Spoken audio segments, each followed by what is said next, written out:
Hey guys, Kevin here with JcrOffroad. Today I'm going to show you how to install our XJ Vanguard rear bumper, set up to accept a left and right adventure carrier. Let's get started. So the first step is going to be to remove your factory bumper. Obviously we don't have one at this point, so we're going to be picking up from right here. At this point we're going to be installing our rear frame tie-in brackets. We're going to be doing this with the help of our XJ rear nut strips. These aren't supplied with a kit and they're not going to be required, but they are going to make things a whole lot easier than trying to work with the individual factory nut plates down in that frame rail. So we'll just slip this nut plate down into the frame and line it up with the factory holes. And with that in place, we can install our frame tie-in brackets and just tighten those up loosely by hand so that we have room to adjust the bumper later.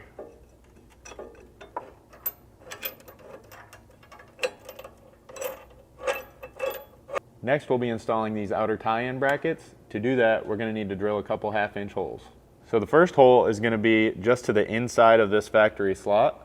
So we'll get that one drilled, and then we can install our bracket and drill the second hole.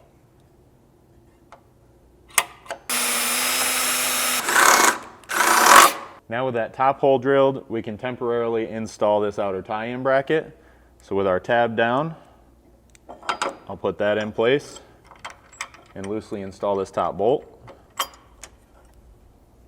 Now using this bracket as a guide, we can mark and drill our bottom hole.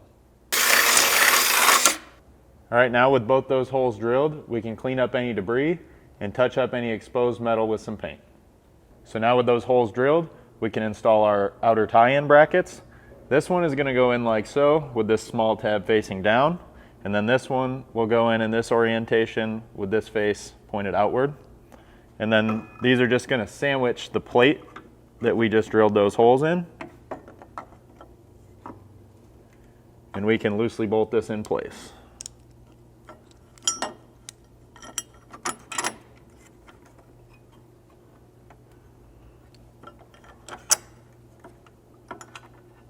Now we can repeat that process on the other side.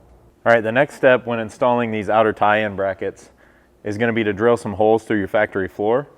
Before you do that, you're going to want to pull this plastic trim back out of the way. You may have a couple screws here that you're going to need to take out beforehand, and that'll allow you to pull back the carpet so that you're not drilling into any of this in the process.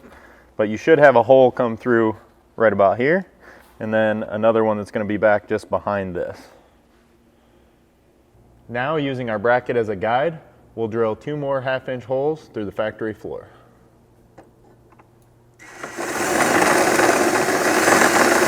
With our holes drilled, now we can install the bolts.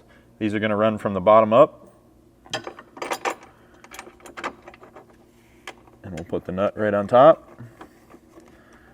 The second nut you're not really going to be able to see, but there is a window cut into the back side of this panel that allows you access to install it. Now we're ready to install our main bumper mounting brackets. You're going to want to install these with the half circle cutouts facing down and your C-channel toward the outside of the vehicle. So this will be my driver's side. These are going to go right up on these factory 4 holes, and then you can reinstall them using the factory bolts that you removed earlier. Now with those bolts in just loose enough that we have the ability to slide this bracket back and forth, we'll go ahead and do the same thing on the other side. With all our brackets loosely installed, now we can slide the bumper in place and begin installing our hardware.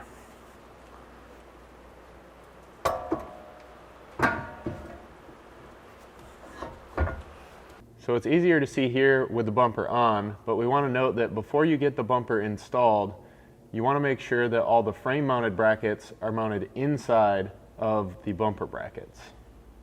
So when installing our hardware, we're going to want to be sure to leave everything a little bit loose until we're ready to make final adjustments.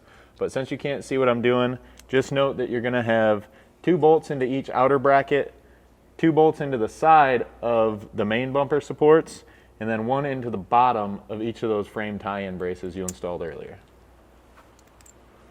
Now that we have our bumper loosely in place, we can begin to tighten everything down. We'll start by making sure it's centered left to right. After that, we can tighten all the brackets down at the XJ's frame and body. Now that those are tight, we'll be adjusting our bumper up and down, as well as front to rear, making sure this gap is the same on both sides. For the height adjustment, you can use the factory body lines as a reference over here, and then you just want to make sure that this surface winds up level front to rear. Now we can install our lower tie-in brace. It's going to go in just like this and install on top of the flange on the Jeep and below this rear flange on the bumper.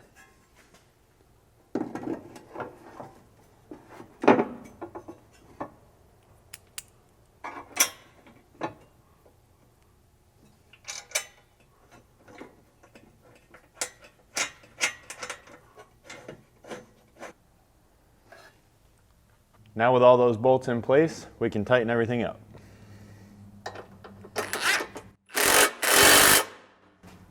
Now we can install our cube lights, and if you're going to be installing a single or dual carrier, you can do so at this time. If that's the case, go check out our carrier install video.